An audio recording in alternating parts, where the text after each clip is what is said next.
بچه اومده با یه دونه اتچمنت دی ال. چی شد؟ اومده با یه دونه اتچمنت دی ال واسه مونتی. خیلی خوب، خیلی همش وان شد.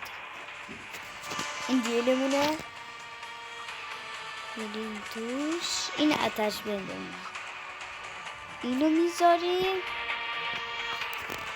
اگه شما میگین نباید اینو بذارین، این انگار مربوطیش 5 ولی این 10. انگار این سریش بیشتره.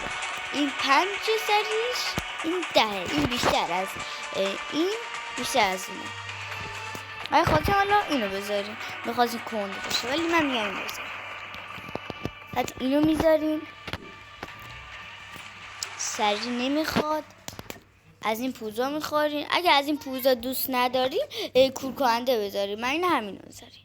اگه کلا پوز دوست ندارین این سریو بذارین. اگه دوستان که چی اینو بذارین. خب بچه ها این که میبینین اینجا وقتی تیر بزنین این پشت دیوار باشه بهش میخوره. اینو حتما بذارین، خیلی خوبه.